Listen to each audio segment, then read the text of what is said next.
Maybe பக்கத்தில் இருந்த யாராச்சும் கம்ப்ளைண்ட் பண்ணாங்களா டிடிஆர்ட்ட அப்படின்னு எனக்கு தெரில. அவங்க ஸ்பெசிஃபிக்காக வந்து இதை மட்டும் என்கிட்ட சொன்னாங்க. நான் சரி ஓகே அப்படின்ட்டு நான் ஓகே, நம்ம இப்போ வந்து கியோட்டோ ஸ்டேஷன் வந்து இறங்கியாச்சு. பவுடர் ரூம்னு சொல்லுவாங்க, அந்த மாதிரி ஒரு சின்ன ஏரியா கொடுத்துருக்காங்க. இங்கே பெரும்பாலும் ஜப்பானில் வந்து மார்க்கெட் எல்லாமே வந்து இந்த ஸ்டைலில் தான் இருக்கும். இந்த சின்ன ஸ்ட்ரீட்டுக்குள்ளே வந்தேன். இந்த ஸ்ட்ரீட்டில் பாருங்கள், ஒரு ரெஸ்டாரண்ட் ஒன்று வச்சுருந்தாங்க. ஆக்சுவலாக எனக்கு பின்னாடி ஓடுற இந்த நதிக்கு வந்து 1200 வருஷ கதை இருக்குது. இப்போ பார்த்தீங்கன்னா நைட் லைஃப்லாம் இங்கே வந்து ரொம்ப நல்லா இருக்குது. இந்த ராமன் சூப்பு அதெல்லாம் வைக்கிறாங்க. வச்சுட்டு அவங்க அந்த ஸ்க்ரீனை க்ளோஸ் பண்ணுறதுக்கு முன்னாடி நம்மளுக்கு வந்து ரெஸ்பெக்ட்ஃபுல்லாக ஒரு பவ் பண்ணி அதுக்கப்புறம் தான் அந்த ஸ்க்ரீனை க்ளோஸ் பண்ணுவாங்க. இப்போ நம்ம வந்து டோக்கியோவிலேருந்து கிளம்பி கியோட்டோக்கு போய்கிட்டு இருக்கோம் புல்லட் ட்ரெயினில். நீங்கள் இதுக்கு முன்னாடி எபிசோட் பார்க்கல அப்படின்னா அதை பாருங்கள், அப்போ தான் அந்த கண்டினியூட்டி உங்களுக்கு தெரியும். நம்ம வந்து ஆக்சுவலாக ஃபிஜிக்கு போகிற ஐடியாவே இல்லை. ஆனால் நம்ம புல்லட் ட்ரெயினில் போயிட்டுருக்கும்போது தான் அங்கே ஒரு மவுண்டெயின் தெரியுது பார்த்தீங்களா, அதான் ஃபிஜி மவுண்டெயினு. நம்மளால் லக்கிலி அந்த மவுண்டெயினை பார்க்க முடிஞ்சிச்சு.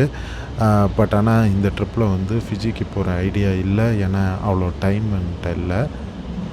நம்மளுக்கு முன்னாடி ஒரு ஃப்ரேம் இருக்குல்ல, அந்த ஃப்ரேம் என்ன அப்படின்னு பார்த்தீங்கன்னா ஆக்சுவலாக ஒரு அட்வர்டைஸ்மெண்ட்டை அந்த ஃப்ரேம்குள்ளே அவங்க வந்து அவங்களோட அட்வர்டைஸ்மெண்ட்டை வச்சுக்கிறாங்க. இந்த மாதிரி ஜப்பான் ரயில்வேஸில் நீங்கள் வந்து ஏதாவது ஒரு அட்வர்டைஸ் பண்ணணும் அப்படின்னா உங்களுக்கு அந்த ஃப்ரேம் கொடுத்துட்றாங்க. அந்த ஃப்ரேமுக்குள்ளே நீங்கள் வந்து அட்வர்டைஸ் பண்ணிக்கலாம். நம்ம ஊர் மாதிரி வந்து பார்க்குற கண்ட இடத்துலையும் வந்து போஸ்டரை ஒட்டி எல்லா இடத்துலையும் நம்ம வந்து அசிங்கப்படுத்துகிற மாதிரிலாம் இங்கே பண்ண முடியாது. உங்களுக்கு ஏதாச்சும் அட்வர்டைஸ் பண்ணணும் அப்படின்னா கரெக்டாக அந்த ஃப்ரேம்குள்ளே பர்மிஷனோட ஃப்ரேம்குள்ளே உங்களோட ஆடை போஸ்ட் பண்ணிக்கிறாங்க. இங்கே உட்காந்து பேசுகிறது ரொம்ப கஷ்டமாக இருக்குது. எல்லோரும் அமைதியாக இருக்காங்க.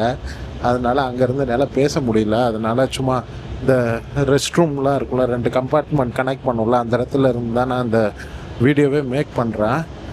நான் இப்போ பார்த்தீங்கன்னா நான் இருக்க கம்பார்ட்மெண்ட் இதுலேருந்து வெளியே வந்தீங்கன்னா ஒரு ரெஸ்ட் ரூம் இருக்குது. அந்த ரெஸ்ட் ரூம் அப்படியே வந்து பிளேனில் எப்படி இருக்குமோ அதே டைப் ஆஃப் ரெஸ்ட் ரூம் வச்சுருக்காங்க. ரொம்ப சின்னதாக அதே மாடலில் ஒரு பேபி சேஞ்ச் ஏரியாவோட எல்லாமே இருக்குது. ஒரு வாஷ் பேஷன் இருக்குது. அதுக்கு ஆப்போசிட்டில் பார்த்தீங்க அப்படின்னா சும்மா மூஞ்சி கழுவிக்கிற மாதிரி ஒரு பவுடர் ரூம்னு சொல்லுவாங்க, அந்த மாதிரி ஒரு சின்ன ஏரியா கொடுத்துருக்காங்க. அதுக்கப்புறமா இன்னொன்று ஒரு பாத்ரூம். இது வந்து விமன் ஒன்லி பாத்ரூம் போல். இது குழந்தைய வச்சுட்டு விமன் இருக்கிறதுக்கு அவங்களுக்காக ஒரு பாத்ரூம் கொடுத்துருக்காங்க. அப்படியே அடுத்தது கனெக்ட் ஆகுது. மேலுக்குன்னு தனியாக ஒரு இது இருக்குது. ஐ திங்க் அது இங்கே வேலை செய்கிறவங்க யூஸ் பண்ணுறதுன்னு நினைக்கிறேன். அதில் பார்த்தீங்கன்னா எல்லோரும் அமைதியாக உட்காந்து அவன் வேலையை பார்த்துட்ருக்கானுங்க. ஓகே, இந்த புல்லட் ட்ரெயினோட ஹிஸ்ட்ரியை பற்றி பார்க்கலாம். இந்த புல்லட் ட்ரெயின் வந்து ஃபஸ்ட்டு லான்ச் பண்ணது October 1, 1964. அதே வருஷத்தில் தான் ஒலிம்பிக்ஸும் நடந்திருக்கு ஜப்பானில்.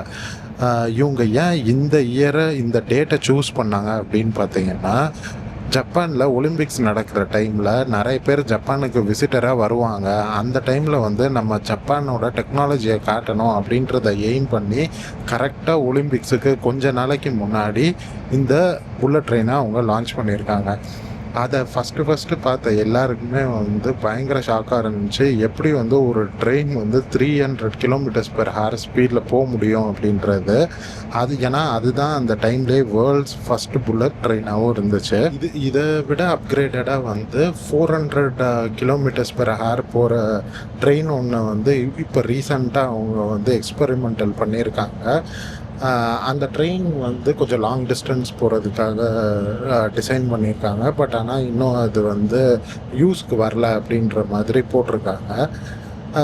இப்போ நம்ம போய்கிட்டு இருக்க இந்த 700 சுப்ரீம் சீரீஸ் தான் ஆக்சுவலாக ரன்னிங்கில் இருக்க டாப் கிளாஸ் மாடலு. அந்த 600 km/h போகிற ட்ரெயின் வந்து எக்ஸாக்டாக எந்த ரூட்டில் போகுது அப்படின்றது நம்மளுக்கு சரியாக தெரியலை. பட் ஆனால் வந்து அது ரொம்ப ஷார்ட் டிஸ்டன்ஸுக்கு தான் போகும் அப்படின்ற மாதிரி போட்டிருந்துச்சு நான் நெட்டில் வாசிக்கும் போது. இதோட சேஃப்டி ஃபீச்சர்ஸ்லாம் பார்த்தீங்கன்னா இது வரைக்கும் 60 வருஷமாக இந்த ட்ரெயின் சர்வீஸை வந்து அவங்க ஆப்ரேட் பண்ணிக்கிட்டு இருக்காங்க. ஆனால் ஒரு வாட்டி கூட இந்த ட்ரெயினில் எந்த விதமான ஆக்சிடென்ட்ஸும் நடந்ததில்லை அப்படின்ட்டு ரிப்போர்ட் பண்ணியிருக்காங்க. அவ்வளோ சேஃப்டியான ட்ரெயின் ஜேர்னி இது. பெரும்பாலும் இப்போல்லாம் வந்து கார்பன் எமிஷன் அதிகமாக இருக்குது ஃப்ளைட்டில் போகிறதுனால அப்படிலாம் நிறைய பேர் சொல்லி நீங்கள் கேள்விப்பட்டிருப்பீங்க. புல்லட் ட்ரெயின் அந்த டிபார்ட்மெண்ட் என்ன சொல்கிறாங்க அப்படின்னு பார்த்தீங்கன்னா, நீங்கள் புல்லட் ட்ரெயினில் ஒரு ஊரில் இருந்து இன்னொன்று ஊருக்கு போகிறதையும் ஃப்ளைட்டில் அதே டிஸ்டன்ஸை கவர் பண்ணுறதையும் நீங்கள் கம்பேர் பண்ணி பார்த்தீங்க அப்படின்னா, ஃப்ளைட்டை விட 96% வந்து கம்மியான அளவில் தான் கார்பன் எமிஷன் வந்து புல்லட் ட்ரெயினில் இருக்கும் அப்படின்னு சொல்கிறாங்க. அது மட்டும் இல்லாமல் புல்லட் ட்ரெயின் வந்து இப்போல்லாம் ஈவிலையும் ஆப்ரேட் பண்ண ஆரம்பிச்சிட்டாங்க. அந்த புல்லட் ட்ரெயினில் இருக்க ஈவி ஃபீச்சர் பார்த்திங்கன்னா, புல்லட் ட்ரெயின் வந்து எப்போல்லாம் ஸ்லோவாக போகிற இடம் வருதோ, மேபி ஒரு ஸ்டேஷனில் இருந்து இன்னொன்று ஸ்டேஷன், ஃபார் எக்ஸாம்பிள் டோக்கியோவோட அடுத்த ஸ்டேஷன் வந்து ரொம்ப பக்கத்தில் இருக்கும். அதுக்கு அந்த டிஸ்டன்ஸுக்கு போகிறதுக்கு 300 km/hலாம் வண்டியை ஓட்ட மாட்டாங்க, கொஞ்சம் கம்மியான ஸ்பீடில் ஓட்டுவாங்கன்னு வச்சுக்கோங்களேன். அந்த மாதிரி டிஸ்டன்ஸை கவர் பண்ணுறதுக்கெலாம் ஈவி மோடில் தான் போகும் அப்படின்ற மாதிரி சொல்கிறாங்க. ஸோ இப்போ அது ஈவிலையும் ஓடுறதுனால கார்பன் எமிஷனை வந்து ரொம்பவே அவங்களால கண்ட்ரோல் பண்ண முடியுது அப்படின்ட்டு சொல்கிறாங்க. இந்த புல்லட் ட்ரெயினோட அக்யூரசி ரேட், அதாவது ட்ரெயின் ஸ்டார்ட் ஆகி அந்த ஸ்டேஷனுக்கு போகும்ல, அதோட அக்யூரசி ரேட் என்ன சொல்கிறாங்க அப்படின்னா, அப் அண்ட் டவுன் 24 செகண்ட்ஸ். அதாவது ஒரு வேளை 24 செகண்ட்ஸ் முன்னாடி போயிருக்கலாம், இல்லாட்டி 24 செகண்ட்ஸ் பின்னாடி போயிருக்கலாம். இவ்வளோ அக்யூரஸியில் அந்த ட்ரெயின் வந்து டைமிங்க்கு ஒரு ஊர்லேருந்து ஒரு ஊருக்கு போகுது அப்படின்னு சொல்கிறாங்க. நம்ம ஊர்லேயும் இந்த மாதிரி நிறைய புல்லட் ட்ரெயின்ஸு, ஹைப்பர் லூப் ட்ரெயின்ஸ்லாம் ட்ரையல் வெர்ஷனில் இருக்குது அப்படின்ற மாதிரி சொல்கிறாங்க. இந்த மாதிரி புல்லட் ட்ரெயின்ஸ்லாம் வந்துச்சு அப்படின்னா ரொம்பவே சூப்பராக இருக்கும் நம்ம ஊர்லேயும். ஃபார் எக்ஸாம்பிள் பெங்களூருக்குலாம் நம்ம ட்ரைவ் பண்ணி போனோம்னா 4-5 hours கிட்ட ஆகும். கொஞ்சம் ஸ்பீடாக போனால், மெதுவாக போனீங்கன்னா 6 hours கிட்ட ஆகும். அதுவே புல்லட் ட்ரெயின் இந்த மாதிரி ஹைப்பர் லூப்லாம் இருந்துச்சு அப்படின்னா 2 hours 3 hours அங்கெல்லாம் போக முடியும். ஸோ அந்த மாதிரி ஊருக்கு போய் வேலை செய்கிறவங்கெல்லாம் அதுக்கப்புறமா வந்து டெய்லி சென்னையிலேருந்து கிளம்பி போகிற மாதிரியான ஆப்ஷன்ஸ் கூட வர ஆரம்பிச்சிடும். இதெல்லாம் நம்ம ஊர்லேயும் ட்ரை பண்ணால் நல்லா இருக்கும் அப்படின்றது என்னோட கருத்து. இப்போ அப்படியே நீங்களும் பாருங்கள்.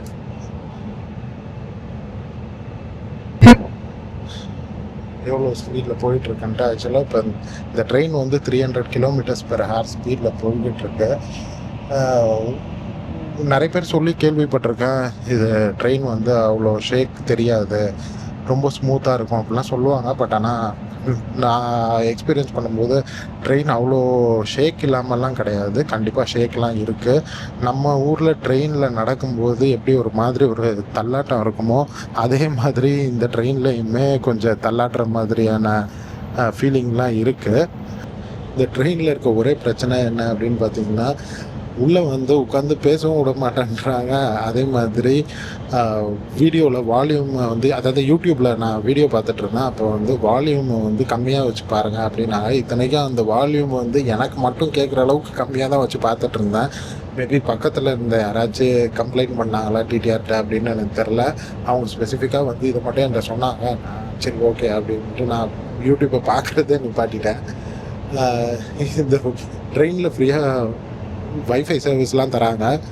ஆனால் நீங்கள் அதில் யூடியூப்லாம் பார்க்கணும் அப்படின்னா மேபி ஹெட்ஃபோன்ஸ் மாட்டிக்கிட்டு அப்படி மட்டும்தான் பார்க்க முடியுது. கொஞ்சம் பேசினா கூட அவங்க வந்து டிஸ்டர்ப்டாக ஃபீல் பண்ணுறாங்க. அது மேபி இந்த ஊரில் இருக்க மக்களோட கல்ச்சர் அப்படி இருக்குமோ என்னவோ. ட்ரெயினில் ஏறினோடனே அனௌன்ஸ்மெண்ட்டே என்ன சொல்ல ஆரம்பிச்சிட்டாங்கன்னா, ஃபோன் யூஸ் பண்ணாதீங்க, முடிஞ்ச அளவுக்கு ஃபோன் யூஸ் பண்ணுறது தவிர்த்துக்கோங்க அப்படின்னு சொல்லிட்டாங்க. அதே மாதிரி ஃபோன் யூஸ் பண்ணுறவங்க எல்லாருமே என்ன செய்கிறாங்க, ஒருவேளை அவங்களுக்கு கால் வருது அப்படின்னா அவங்க இந்த மாதிரி 2 கம்பார்ட்மெண்ட் கனெக்ட் ஆகிற அந்த கேப் இருக்கும்ல, அந்த கேப்பில் வந்து நின்று ஃபோன் பேச ஆரம்பிச்சிடுறாங்க. இந்த இடத்துல மட்டும்தான் நின்று நம்மளால் ஃப்ரீயாக நம்ம இஷ்டத்துக்கு பண்ண முடியும்னு நினைக்கிறேன். கொஞ்சம் ரொம்ப ரெஸ்ட்ரிக்டடான ஊர் தான் அது. அதுக்கு எதுவும் செய்ய முடியாது. அவங்க ஊரை நம்ம சுற்றி பார்க்கும்போது அவங்களோட ரூல்ஸ் அண்ட் ரெகுலேஷன்ஸை தானே நம்ம ஃபாலோ பண்ணி ஆகணும். ஸோ நானும் ஓகே அப்படின்னு சொல்லி எழுந்திரிச்சு அந்த மிடில் இடத்துல வந்து ஓகே சும்மா வீடியோ எடுக்கலாம் அப்படின்றதுக்காக அந்த 2 கம்பார்ட்மெண்ட் அவங்கள்ட்ட மீட் பண்ணுற இடத்துல நான் இப்போ வீடியோ எடுக்க ஆரம்பிச்சிட்டேன். இன்னும் கொஞ்சம் நேரத்தில் நம்ம வந்து கியோட்டோவுக்கு போய் இறங்கிடுவோம். அங்கே போனதுக்கப்புறமா அங்கே இருக்க லோக்கல் பாஸ்லாம் எடுக்க வேண்டியது இருக்குது. அதெல்லாம் எடுத்துகிட்டு மேபி ரூமுக்கு போவேன், இல்லாட்டி கொஞ்சம் நேரம் ஏதாச்சும் சுற்றி பார்த்துட்டு அதுக்கப்புறமா ரூமுக்கு போகலாம் அப்படின்ற மாதிரி இருக்கேன். இன்னும் எதுவும் டிசைட் பண்ணல. அங்கே போயிட்டு இறங்கி எப்படி இருக்குது, கொஞ்சம் நேற்று நைட்டு வர சரியாக தூங்கலை. ஏன்னா ட்ராவலில் இருந்து வந்தது எனக்கு டைம் ஜோன் டிஃப்ரென்ஸ் வந்துடுச்சு. அதுக்கப்புறம் வந்து சரியாக தூங்கவும் முடியல. ஸோ போயிட்டு மேபி கொஞ்சம் நேரம் வந்து ரெஸ்ட் எடுத்துகிட்டு அதுக்கப்புறமா வந்து சுற்றலாம் அப்படின்ற மாதிரி இருக்கேன். பார்ப்போம், அங்கே போய் இறங்கினதுக்கப்புறம் எப்படி இருக்குது அப்படின்றத பார்ப்போம். Next station Kyoto. ஸோ ஸ்டேஷனில் இறங்கிட்டு அங்கே எப்படி அங்கே கஞ்சாய் பாஸ்ன்னு சொல்கிறாங்க. அந்த கஞ்சாய் பாஸ் வந்து லோக்கலில் அந்த ப்ராவின்ஸ், அதாவது அந்த ஸ்டேட்டுக்குள்ளே வந்து நம்ம சுற்றி பார்க்குறதுக்கு யூஸ் பண்ணிக்கலாம் அப்படின்ற மாதிரி சொல்லியிருக்காங்க. அந்த கஞ்சாய் பாஸை எடுத்துகிட்டு ஹோட்டல் ரூமுக்கு போயிட்டோ இல்லாட்டி அங்கே ஒரு ஷ்ரைன் ஒன்று இருக்குது, அந்த ஷ்ரைனுக்கு போனால் இந்த ரெண்டத்தில் ஏதாச்சும் பண்ணிவிட்டு அப்படியே வீடியோவை கண்டினியூ பண்ணுறேன். நெக்ஸ்ட்டு நம்ம கியோட்டோவில் மீட் பண்ணலாம். ஓகே, நம்ம இப்போ வந்து கியோட்டோ ஸ்டேஷன் வந்து இறங்கியாச்சு.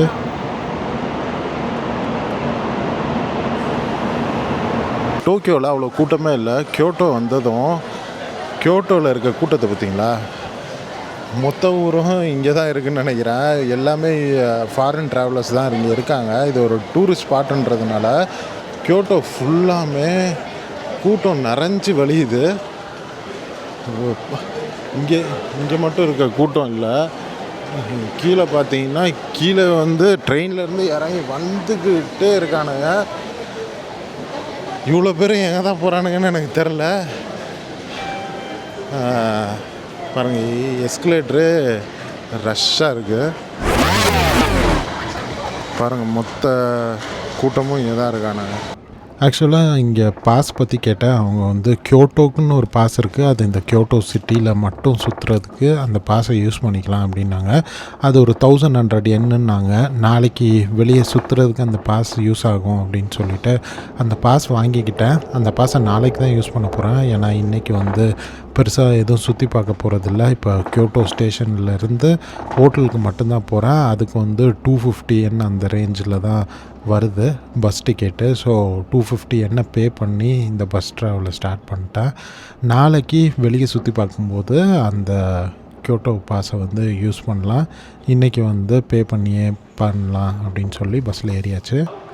ஒரு வழியாக நான் தங்க போகிற ஹோட்டலுக்கு வந்தாச்சு.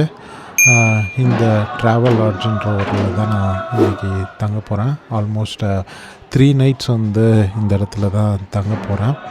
இந்த ஊரில் கொஞ்சம் சுற்றி பார்க்குறதுக்கான இடங்கள் நிறைய இருக்குன்றதுனால இந்த இடத்துல கொஞ்சம் எக்ஸ்ட்ராவான டேஸ் ஸ்டே பண்ணுறேன். ஓகே, இப்போ வந்து ரூமில் திங்ஸ் எல்லாம் வச்சுட்டு கொஞ்சம் ஃப்ரெஷ்அப் ஆகிட்டு பக்கத்தில் இருக்க இந்த மார்க்கெட்டுக்கு வந்தேன். இந்த மார்க்கெட்டுக்கு பேர் வந்து நிக்கிஷி மார்க்கெட் அப்படின்ட்டு சொல்லுவாங்க. இங்கே பெரும்பாலும் ஜப்பானில் வந்து மார்க்கெட் எல்லாமே வந்து இந்த ஸ்டைலில் தான் இருக்கும். இந்த ரூஃப் வந்து சேமாக இருக்கும், 2 சைடு கடை இதே மாதிரி தான் வந்து தரையில் டைல்ஸ் போட்டிருப்பாங்க. ஸோ எந்த மார்க்கெட் போனாலும் இதே பேட்டர்னில் தான் இருக்கும். ஸோ எது எந்த மார்க்கெட்டுன்னு நம்மளால் பிரித்தே பார்க்க முடியாது. இந்த இடத்துக்கு வந்து ஆக்சுவலாக இதில் நிறைய லேன் இருக்குது இந்த மார்க்கெட்டில். நான் ஒரு லேனில் இருக்கேன். இந்த லேனில் பார்த்திங்கன்னா நிறைய துணிக்கடை, அதுக்கப்புறமா இந்த செவனியர்ஸ் வாங்குறது, கன்வீனியன்ஸ் ஸ்டோரு, அந்த மாதிரியான திங்ஸ்லாம் இங்கே இருக்குது. இங்கே வந்து ஒரு சின்ன ஸ்ட்ரீட்டுக்குள்ளே வந்தேன். இந்த ஸ்ட்ரீட்டில் பாருங்கள், ஒரு ரெஸ்டாரண்ட் ஒன்று வச்சுருந்தாங்க. அந்த ரெஸ்டாரண்ட்டே வந்து அழகாக டெக்கரேட் பண்ணி அந்த சைடில் லைட்ஸு 2 சைட்லேயும் வந்து செடி அதெல்லாம் வச்சு சூப்பராக டெக்கரேட் பண்ணியிருந்தாங்க. எப்படியும் நைட்டு எங்கேயாச்சும் சாப்பிடணும். பட் ஆனால் நான் ஒரு ரேமன் கடை ஒன்று இங்கே பார்த்து வச்சுருக்கேன். அங்கே தான் சாப்பிடணுன்ட்டு முடிவு பண்ணியிருக்கேன். பார்க்கலாம், அந்த கடை கரெக்டாக எங்கே இருக்குன்னு வர தேடணும். இங்கேயும் எல்லா டிஷ்ஷஸும் போட்டிருக்காங்க, ப்ரைஸ் எல்லாம் சேர்த்து. ஆக்சுவலாக இந்த மெயின் ரோட்டில் தான் நான் தங்கியிருக்க ஹோட்டல் இருக்குது. இந்த ஹோட்டலுக்கு பேக் சைடில் அந்த நிஷிகி மார்க்கெட் இருக்குது. அப்படியே ஆப்போசிட் சைடில் வந்து ஒரு ரிவர் இருக்குது அப்படின்னு போட்டிருக்காங்க. அந்த ரிவரும் வந்து ஈவினிங் டைமில் நல்லா இருக்கும், நல்லா ஹாப்னிங்காக இருக்கும் அப்படின்னு போட்டிருந்தாங்க. சரி நம்மளும் அப்படியே போய் பார்க்கலாம் அப்படின்றதுக்காக இந்த மார்க்கெட்டு வந்து 8 o'clock அந்த டைமில் க்ளோஸ் பண்ணுறாங்க. ஸோ பெருசாக பார்க்குறதுக்கு அங்கே இப்போதைக்கு எதுவும் இல்லை. 8 o'clock எல்லாத்தையும் க்ளோஸ் பண்ணுறதுனால இப்போ நம்ம வந்து எதிர்க்க ஆப்போசிட் சைடில் அங்கே போய் அந்த ரிவர் ஏதோ இருக்குன்னு சொல்கிறாங்கல்ல, அந்த ரிவர் சைடு போய் பார்க்கலாம். ஈவினிங் டைமில் வெளியே வாக்கிங் வரலாம் அப்படின்ட்டு வந்தால் எவ்வளோ க்ரௌடுன்னு பாருங்கள். ஆக்சுவலாக இந்த இன்ஸ்டாகிராமில் டிக்டாக்ல அப்படிலாம் இந்த ஏரியாவை ரொம்ப பாப்புலரைஸ் பண்ணி விட்டதுனால இங்கே வந்து டூரிஸ்டோட கவுண்ட்டும் செம்ம இன்க்ரீஸ் ஆகிடுச்சு. அதாவது டோக்கியோ கேபிட்டல் சிட்டியில் கூட இவ்வளோ க்ரௌடு இல்லை. இங்கே பார்த்தீங்கன்னா அவ்வளோ க்ரௌடு இருக்குது. நான் வேற வரும்போது ஜாக்கெட் எதுவும் எடுத்துகிட்டு வரல பெருசாக. இங்கே வர 20 டிகிரி 18 டிகிரி மாதிரி இருக்குது. ஸோ ரொம்ப கோல்டாக இருக்கிறதுனால ரூமுக்கு போய் ஏதாச்சும் ஜாக்கெட் ஏதாச்சும் எடுத்து போடலான்ட்டு. நான் மட்டும்தான் இந்த மாதிரி டிஷர்ட்டில் இருக்குன்னு நினைக்கிறேன். மற்ற எல்லாருமே வந்து ஒரு ஜாக்கெட் மாட்டிட்டு தான் இருக்காங்க. பட் ஆனால் ரொம்ப குளிராக இருக்குது. இந்த குளிரில் வெளியே நடந்தேன்னா நாளைக்கு படுத்துருவேன். ஸோ ரூமுக்கு போய் ஜாக்கெட் ஏதாச்சும் போட்டுக்கிட்டு ஜாக்கெட்டில் கூடி ஏதாச்சும் போட்டுக்கலாம் அப்படின்ட்டு பார்க்குறேன். பார்ப்போம். ரூமுக்கு வந்ததுங்க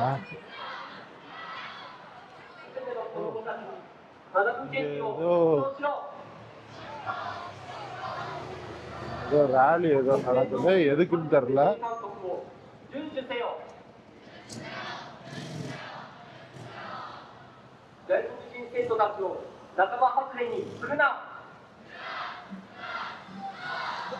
ஓகே, ரூமில் போய் ஹூடியை ஒன்று எடுத்து மாட்டிக்கிட்டாச்சு. ஏன்னா ரொம்ப குளிர்ச்சு. ஒரு ஹூடியை மாட்டிட்டு இங்கே ஒரு ரிவர் இருக்குன்னாங்கள்ல, அதை போய் பார்க்கலாம் அப்படின்ட்டு கிளம்பியாச்சு. இந்த சைட்லேயும் கொஞ்சம் ஃபுட் ஸ்ட்ரீட்டு அந்த மாதிரிலாம் நிறைய இருக்குது அப்படின்ட்டு போட்டிருந்தாங்க. அதையும் நம்ம அப்படியே போய் பார்க்கலாம். இங்கே நீங்கள் பார்த்தீங்கனாலே இங்கே நிறைய சாப்பாடு கடை தான் இருக்குது.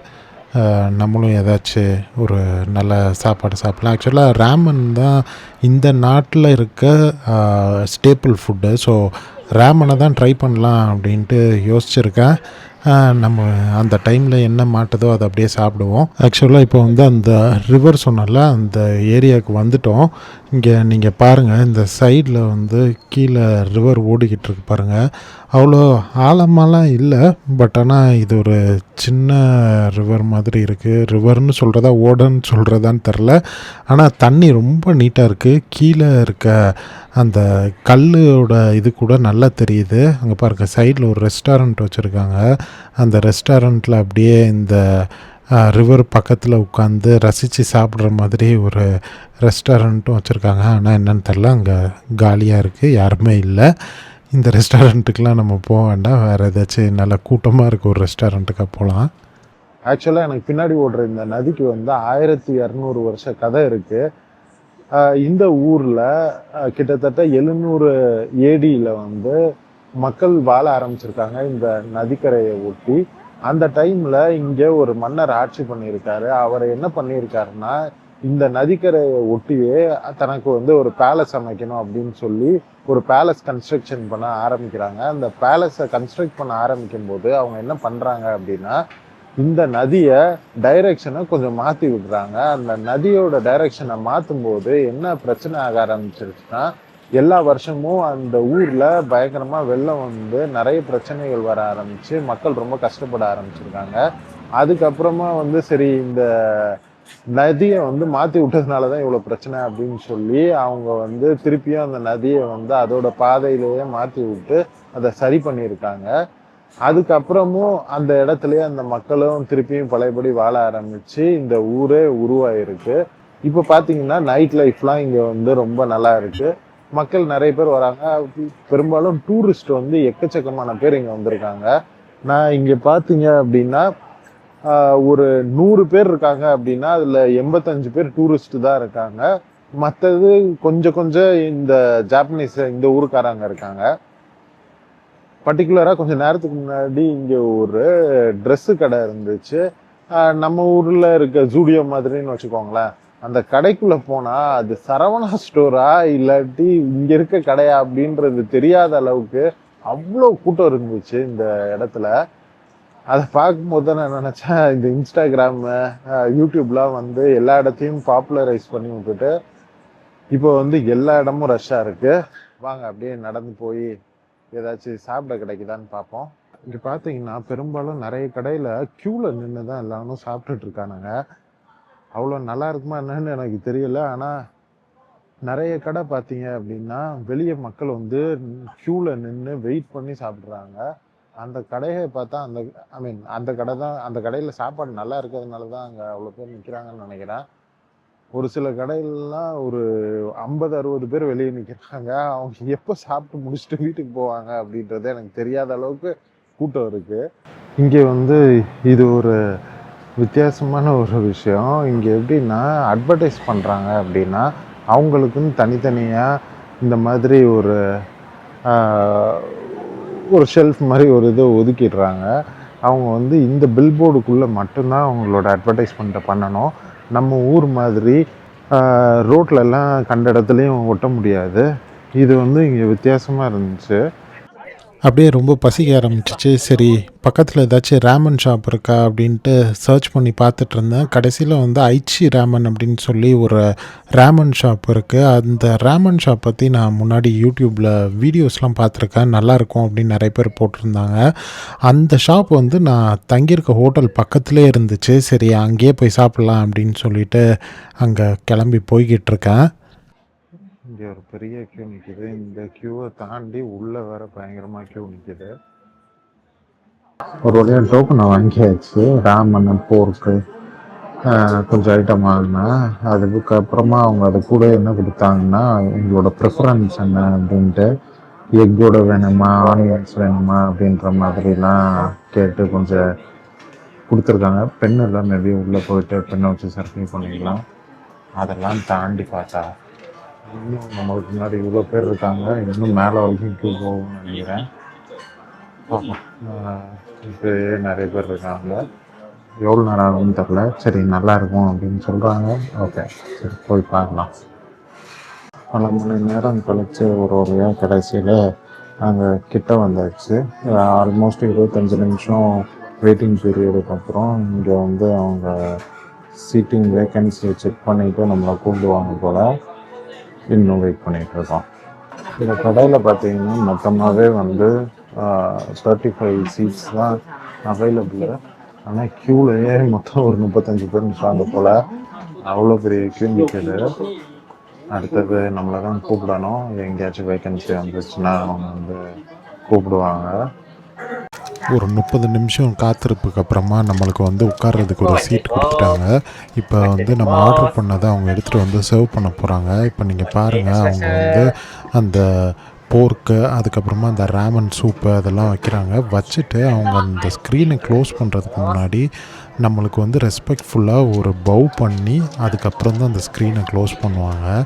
அது பார்த்தாலே வந்து அவங்க கஸ்டமருக்கு எவ்வளோ ரெஸ்பெக்ட் கொடுக்குறாங்க அப்படின்றத காட்டுது.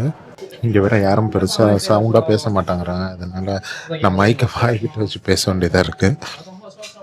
அதாவது இந்த ரெஸ்டாரண்ட்டில் இவ்வளோ கூட்டம் வரல, அது ஏன் அப்படின்றத பற்றி வாசித்தேன். அதாவது இந்த ரெஸ்டாரண்ட் எப்போ திறந்துருக்காங்க அப்படின்னு பார்த்தோன்னா 1960 திறந்துருக்காங்க. ஒரு வயசான தாத்தா பாட்டி சேர்ந்து திறந்துருக்காங்க. இந்த டைமில் என்ன ஆயிருக்கு அப்படின்னு பார்த்தீங்கன்னா, இவங்க கடைக்கு யோஷிடோமி அப்படின்னு சொல்லி ஒரு காலேஜ் பையன் வந்து அடிக்கடி இந்த கடைக்கு வந்திருக்கான். அவனுக்கு இந்த டேஸ்ட் ரொம்ப பிடிச்சிருந்துருக்கு. அதனால இந்த கடைக்கு அடிக்கடி வந்து சாப்பிட்ருங்க. ஒரு டைமில் வந்து இந்த தாத்தாவும் பாட்டியும் ரிட்டையர்ட் ஆகிடலாம், இந்த கடையை மூடிடுவோம் அப்படின்ற ஒரு ஸ்டேஜுக்கு வரும்பொழுது இந்த பையன் என்ன பண்ணுறான் அப்படின்னா, இல்லை இந்த கடையை நானே எடுத்து நடத்துகிறேன் அப்படின்னு சொல்லி இந்த கடையை அவன் டேக் ஓவர் பண்ணி நடத்த ஆரம்பிக்கிறான். இந்த கடை வந்து 1993 வரைக்கும் ஓப்பன் டேபிள் கான்செப்டில் இருந்திருக்கு. அதாவது நம்ம ஊர்லலாம் வந்து நம்ம ரெஸ்டாரண்ட்டுக்கு போனால் வந்து டேபிள் இருக்கும், அதில் எல்லோரும் உட்காந்துருப்பாங்க, பக்கத்தில் இருக்கவங்கெல்லாம் பார்க்கலாம், அப்படி இருக்கும்ல. இந்த ரெஸ்டாரண்ட்டை அந்த மாடலில் இருந்ததை அந்த பையன் 1993 என்ன பண்ணுறான் அப்படின்னா க்ளோஸ்டு டெஸ்க் கான்செப்ட் அப்படின்ற கான்செப்டில் கொண்டு வரோம். அதாவது தனியாக சாப்பிட்றவங்க அவங்க மட்டும்தான் சாப்பிட முடியும், பக்கத்தில் இருக்கவங்கள பார்க்க முடியாது, பக்கத்தில் இருக்கவங்க என்ன சாப்பிட்றாங்கன்றதெல்லாம் தெரியாது. அந்த மாடலுக்கு இந்த ரெஸ்டாரண்ட்டை மாற்றுறான். இது ஏன் அப்படின்னா, அவன் காலேஜ் ஸ்டூடெண்ட்டாக இருக்கும்போது அவன் வந்து ஒரு ரெஸ்டாரண்ட்டில் வேலை செஞ்சுருக்கான். அந்த ரெஸ்டாரண்ட் ஓனர் வந்து கொஞ்சம் சூதாடுவார் போல். ஸோ அவருக்கு சூதாடுற பிரச்சனை இருந்ததுனால இவனை வந்து கடையில் விட்டுட்டு அவர் பாட்டுக்கு சூதாட போயிடுவார். இவர் வந்து அந்த கடையில் செஃப்பாக இருந்து என்னென்ன புது புது ஐட்டமாக செய்ய முடியும் அப்படின்றதெல்லாம் எக்ஸ்ப்ளோர் பண்ணி இவருக்கு நல்ல எக்ஸ்பீரியன்ஸ் இருந்திருக்கு. அதே சமயம் இவர் ஒரு ப்ராப்ளம் என்ன பார்த்துருக்காரு அப்படின்னா, விமன் வந்து சாப்பிட வரவங்க கடைக்கு வந்து சாப்பிட்றத கொஞ்சம் ரொம்ப ஹெசிடேட் பண்ணியிருக்காங்க. ஏன்னா அவங்க சாப்பிட்றத வந்து மற்றவங்க பார்க்குறது அவங்களுக்கு கூச்சமாக இருந்திருக்கு. அவங்க சாப்பிட்ற விதத்தை மற்றவங்க வந்து டக்குன்னு பார்க்குறது வந்து அவங்களுக்கு ரொம்ப கூச்சமாக ஹெசிடெண்ட்டாக இருந்திருக்காங்க. ஸோ இவர் என்ன பண்ணுறாருன்னா, அந்த மாதிரி கூச்சப்படுறவங்களுக்காக தனித்தனியாக ஒரு டெஸ்கில் ஒருத்தர் தான் உட்காந்துருப்போம். சைடில் இருக்கவங்களுக்கு தெரியாது. பேசிக்கலி இது எப்படி இருக்குன்னா, நம்ம கம்ப்யூட்டர் சென்டர்லாம் முன்னாடி போயிருப்போம்ல, அந்த கம்ப்யூட்டர் சென்டரில் எப்படி ஒரு கம்ப்யூட்டரும் பிரித்து வச்சுருப்பாங்களோ அந்த மாதிரி இருக்குன்னு வச்சுக்கோங்களேன். அந்த கான்செப்டில் கொண்டு வந்துட்டார். அது வந்து 1993 இந்த கடை மட்டும்தான் அந்த மாதிரி மாடலை ஃபஸ்ட்டு உலகம் முழுக்க கொண்டு வந்த உலகம் ஃபுல்லாக பார்த்திங்கன்னா இதுதான் ஃபஸ்ட்டு கடை அந்த மாதிரி ஒரு மாடலில் வந்தது. இந்த ஓனர் தான் வந்து ஒரு சில ரெட் சாஸ் அப்படி இப்படின்ட்டு புதுசாக கண்டுபிடிச்சிருக்கதா சொல்கிறாங்க. அது மட்டும் இல்லாமல் இந்த ராமன் செய்கிறதுக்கான சூப் பேஸ் இருக்கும்ல, அந்த சூப் பேஸில் என்னென்ன இன்க்ரீடியன்ட்ஸ் போடுறாங்க அப்படின்றதெல்லாம் மொத்தமாகவே ஒரு 4 பேருக்கு மட்டும்தான் தெரியும் போல். அந்த 4 பேரும் ஒரே டைமில் ஒரே ஃப்ளைட்டில் போகக்கூடாது அப்படின்னு இவங்களுக்குள்ள ஒரு ரூல் இருக்குது. கோகோகோலா கம்பெனியில் இந்த மாதிரி ஒரு ரூல் இருக்குது அப்படின்னு நான் கேள்விப்பட்டிருக்கேன். அதே ரூல் வந்து இங்கேயும் இவங்க வச்சுருக்காங்க. 1993 வரைக்கும் ஒரே லொக்கேஷனில் இருந்தது. அதுக்கப்புறம் பார்த்திங்கன்னா ஜப்பான் ஃபுல்லாக 65 லொக்கேஷன்ஸில் இன்னைக்கு வரைக்கும் பார்த்திங்கன்னா 65 லொக்கேஷன்ஸில் ஓப்பன் பண்ணியிருக்காங்க. ஸோ அவ்வளோ பெரிய ஃப்ரான்ச்சைஸாக மாறி இருக்குது இந்த கடை. அதனால தான் இந்த கடைக்கு வெளியே அவ்வளோ கூட்டம் இருக்குது. சண்டே சாட்டர்டே மட்டும் வந்து ஃப்ரைடே சண்டே சாட்டர்டே நைட்டு வந்து 24 ஹவர்ஸ் இருக்கும் போல். வீக் டேஸில் வந்து நைட்டில் க்ளோஸ் ஆயிரும். இவங்க 24/7 வச்சாலும் வந்து இந்த கடை ஓடும் தான் நான் நினைக்கிறேன். ஏன்னா அவ்வளோ கூட்டம் இருக்குது இந்த கடைக்கு. நீங்கள் இந்த ஏரியாலேயே நிறைய டூரிஸ்ட் இருக்கிறதுனால கண்டிப்பாக இந்த கடைக்கு வந்து ஆள் வந்துக்கிட்டே இருப்பாங்க விடிய விடிய. அந்த விடிய விடிய வர வைக்கிறாங்க அப்படின்றத தாண்டி அதுக்கான டேஸ்ட்டும் இந்த ராமனில் இருக்குன்னு தான் நான் சொல்லுவேன். ஒரு வழியாக ராமனை சாப்பிட்டு முடிச்சாச்சு. அடுத்தது வந்து டெசர்ட்டை வாங்கிட்டு கிளம்பும்.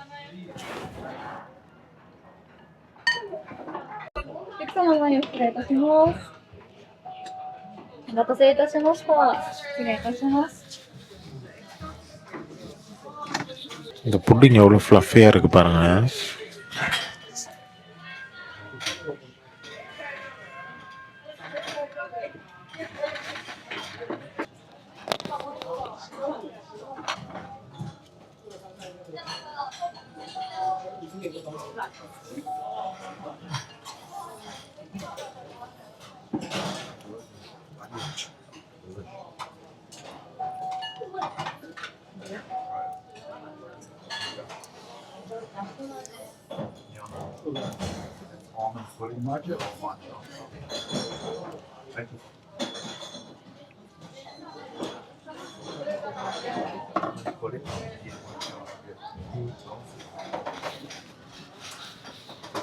இந்த மாச்சான்றது க்ரீன் டீ தான், கொஞ்சம் கசப்பாக தான் இருக்குது. ஆனால் அந்த புட்டி கொண்டு சாப்பிடும்போது நல்லா இருக்கும்னு நினைக்கிறேன்.